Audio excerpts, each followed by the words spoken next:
Be sure to check out my VV and Omi Investors group in the description down below. Together we build generational wealth and go over everything you need to be profitable in the VV markets. Yo, what is going on, y'all? I'm Cavell Anderson, and we are back with another VV and Ecomi video, man. In this one, we're going to be going over something very interesting, which is the Omi token. I've been getting asked a lot by a lot of different people, am I still feeling the same about the Omi token?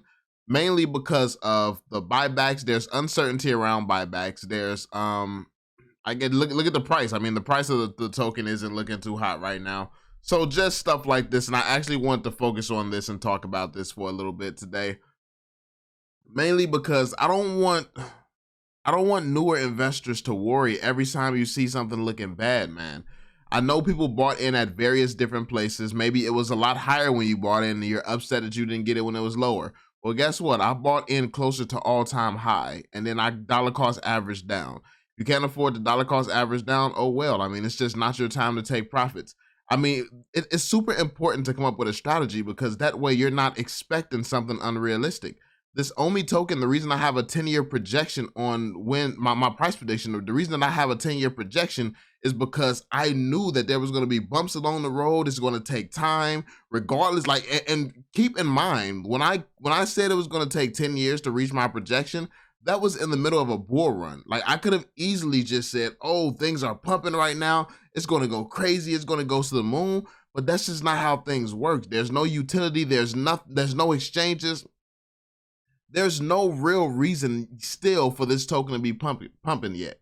And that's something that I have actually been saying since last year. There's no reason for it to be pumping. And honestly, at this point in time, there's every reason for it to be dumping. I'll be 100% honest with you. There's every reason for it to be going down and no reason for it to actually be going up. And that's the amazing part about this token. It's never actually had a clear reason to start going up. But now it does have a lot of reasons to go down. I mean, a freaking world war could be starting. Like, it's literally, the world is looking crazy right now. Crypto is in a bear market. Bitcoin hasn't been doing well. Ethereum, nothing is doing well right now.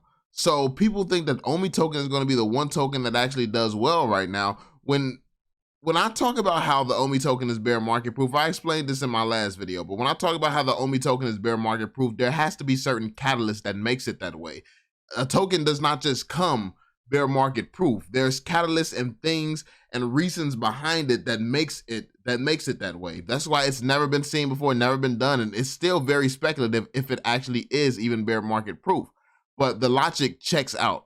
Like, if you have 100 million people constantly buying and using the Omi token during a bear market who have no idea what crypto is, doesn't matter if all the crypto people sell, VV users will be using the token. It's that simple. The logic is very simple to why it's bear market proof. The thing is, we have to get 100 million people on VV and using the Omi token, which means that there needs to be utility and there needs to be something to actually do with the Omi token. They can't do buybacks right now because it'll be classified as a security. When the token was created, they weren't as worried about it being classified as security. Like, obviously they've brought on more brands. They've brought on Disney. Because of the caliber of these brands that they're constantly bringing on, things are changing when it comes down to the Omi token. So obviously they're working with the United States government now. So literally they can't just do anything. Like, they literally have to put more effort into making sure they're not breaking rules. Because if they do something wrong, then the United States government is very likely that some projects can go a long time doing bad things and not really get caught. VV is in a position where the government is literally watching you because you all are in business together. How bad would, like, if VV does something that reflects negatively on the government, obviously that would be a big deal, and that wouldn't be good whatsoever. So this is something that you have to consider. Things are going to change. It's going to constantly be changed. But there's going to constantly be change. But I'm just as bearish as I've always been. Regardless of what type of market we're in right now, if it goes down, I'm buying more. It's really that simple. If it goes down, I'm buying more. If it doesn't go down to a point where I would want to buy some more, I'm just going to hold and chill. I think that one of the biggest mistakes beginners make is constantly checking the price of the token. My little cousin, I got him invested in VeVe. He checks the price. He checks the prices of his collectibles all the time. I'm like, yo, what do you do? I don't remember the last time I checked mine. Like I don't look at these things. I have a strategy going in, yo. If I'm holding for 10 years, it's completely illogical for me to be panicking, checking everything every single day. Because like, let's say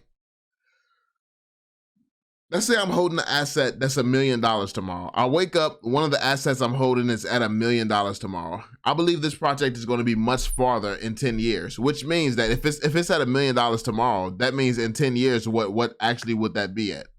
So that's the way that I look at things. It does not matter how good or bad something is today, tomorrow, any of that. I'm holding for the long term. So if something is super, super good today, that means chances are it's going to be way better in the future based on my research and my analysis. But obviously, that's why you have to do your own research. You got to have your own convictions. Yo, my bad, y'all. Your boy kind of tired, man. It's 3 a.m. right now. It's 3 a.m. I have no idea why I'm up. I can't sleep, so I decided to just talk about this topic because I've been up reading your comments and stuff, man.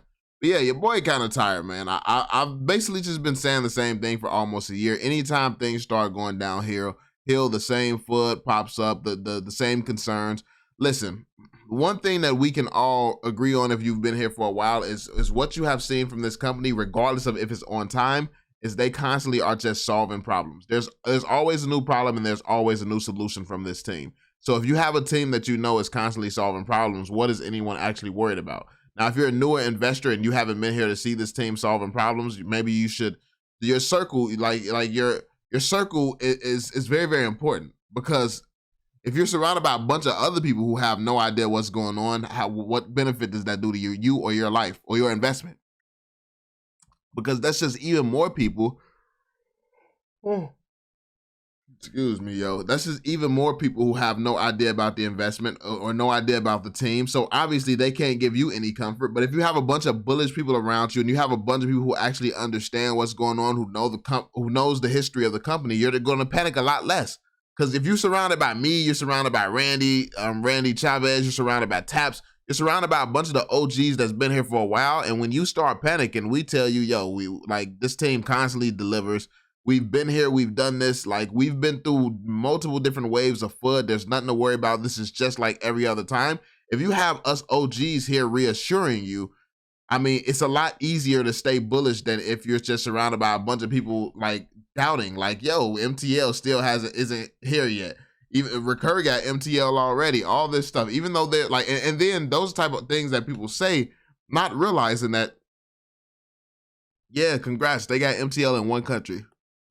Whoa, big accomplishment. They were able to integrate MTL into an app with nobody on it and into a project with nobody on it. No one uses that project. The thing is, if VeVe comes out and drops something, there's a chance that one of their millions of people, or if not multiple of their millions of people, will actually break what they put out. Recur does not have to worry about that. So there's certain things that people, certain dots people try to connect that just cannot be connected. And I think that with a little bit more time,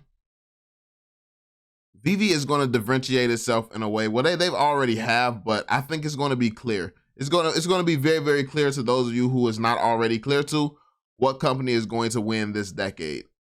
It's going to be absolutely obvious what company wins this decade. I think partnering with the United States government while other crypto companies are actually being sued by them, that was a high moment. How much digging do you think the United States government did into VeVe before allowing them to work together? Then you have Disney. Disney has a crazy process when it comes down to working with people.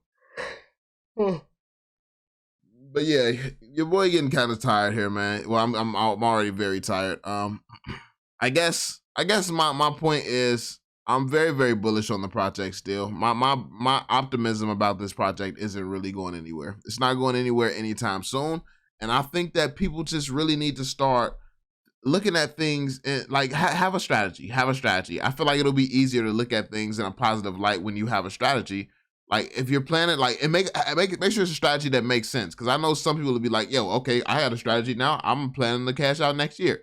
Then of course, if you're planning to cash out next year, first off, that's completely illogical.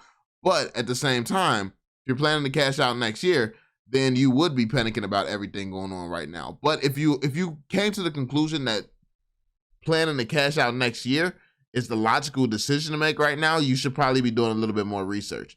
I think that everything points to this being a long-term project. The fact that they keep being delays, the fact that they keep being pushing timelines back, and basically I just said delays in a different way. But yeah, like the fact that they keep delaying things, it's showing you it's not ready to for them to just breeze through this. There's going to be struggles. So expecting something fast when a company isn't moving as fast as you need them to actually achieve your goal, it just doesn't make sense. But this is where we're going to end the video, man. I'm kind of tired. Your boy can barely think right now. And yeah, but let me know what you all think in the comment section down below. Let me know how you all feel about this. Are you all still as bullish on the OMI token? Are you bearish now? Definitely want to hear your thoughts. Me personally, my strategy, I'm holding, not doing anything at all whatsoever. I don't need the money. I'm not thirsty to take it out, buy in lower, and anything like that. I have no interest of doing any of that. I have no interest of taking risk, because you could easily sell like, oh, I'm gonna buy in later, and then they could announce something crazy like 3 new exchanges, and then the fact that utility, the MTL is ready, and then its utility is coming. Like if they announce all these things, the price of the OMI token is going to boost. So it's like you could take risk and get like, what is the probability of these things happening? Very low. It's very low that all these things happen, and all these things happen in a short time, all at the exact same time. It's very low. But VeVe is the type of company that could do something unexpected. Just like we've seen it happen before in the past with this company. They do things that's unexpected all the time. Like this last exchange, no one expected it. No one expected this exchange, and no one expected it that quickly. But yeah, anyway, that's it. Be sure to drop that thumbs up, subscribe, turn on notifications so you stay updated. And yeah, I'm gonna catch you all in the next one. Peace out, yo.